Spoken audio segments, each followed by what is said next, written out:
Hello, and welcome. Today, we're diving into a very essential life skill, laundry.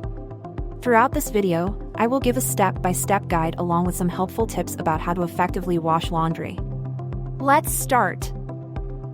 Before washing anything, always check the care labels for specific washing instructions. Here's a guide. This will help you avoid damaging your clothes and ensure they last longer. Before you begin, check and remove any objects from your pockets, button all buttons, and zip up any zippers to help prevent damage during the wash cycle. Also, turn certain garments inside out, like athletic wear, screen-printed t-shirts, or dark-colored clothes to protect their appearance. Now, let's begin sorting. Separating laundry before washing is important to prevent color bleeding, damage, and also to ensure a proper cleaning. This section of the laundry process is probably the most diverse, that's why it's important to adopt a system that is the most comfortable to you. There are many different categories and subcategories people separate their clothes into, but there are generally three main categories: color, fabric type, and level of dirtiness. For colors, some people separate whites, darks, brights, lights, and some people even go as far to separate each individual color. For the sake of time, I personally only separate whites, lights, and darks. The next category is fabric type. Just like color, this can also vary. Again, I try to keep it simple and just separate my fabric types into 3 piles: delicates, heavy fabrics, and normal fabrics. Read labels to determine the fabric types, but for me, delicates include clothing like bras, swimsuits, thin clothing, lingerie, delicate sweaters or athletics, and more. Heavy fabrics include jeans and towels. Normal fabrics are t-shirts, pajamas, leggings, sweatshirts, or durable dresses and athletics. And lastly, heavily soiled items should be washed on their own. I find it easiest to separate colors first and then remove your fabric types and heavily soiled items to be washed separately.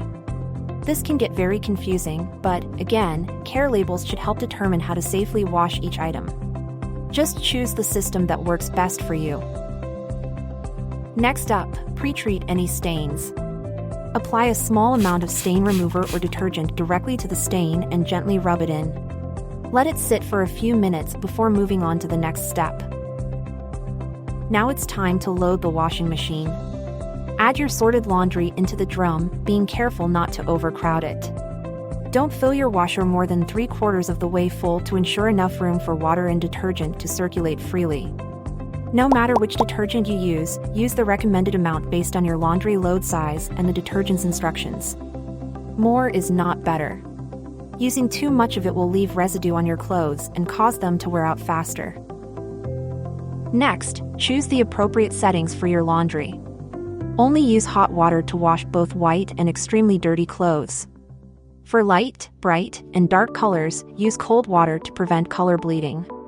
Avoid mixing colors in each wash, but if necessary, use cold water to do so. Now that we know which temperature setting we wash each color in, let's talk about other settings, which can get tricky because every washer is different. Most washers have a load size setting. This is pretty self-explanatory. If you have a small load, choose small. Choose super for a larger load, and so on. Next is fabric type. This can actually be really helpful in deciding how you separate your clothes in step 2. This is also self-explanatory. Let's go over an example. This washing machine has a heavy-duty setting for our heavy fabrics, normal for normal fabrics, and a delicate setting for delicates. It also has other options for things like activewear if you wanted to wash them separately. This sanitized setting helps prevent the spread of germs from clothing or bedding if someone in your home has been sick. On the right side, it asks us to choose the temperature and soil level, along with other options. After the wash cycle is complete, inspect all items for any remaining stains. Avoid drying items with stains, as heat can set those stains permanently into fabrics. Now it's time to dry your clothes.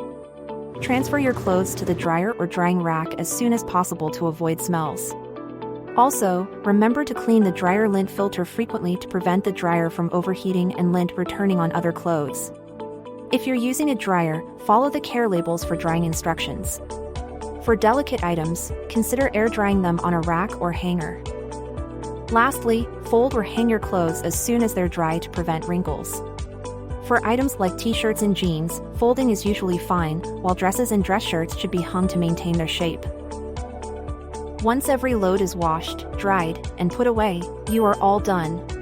If you would like some extra tips, such as how often you should wash items like towels, bras, and sheets, check out the guide linked in the description. And there you have it. With these simple steps and handy tips, you'll be a laundry pro in no time. Thanks for watching, and don't forget to subscribe for more helpful tips and tricks. See you next time.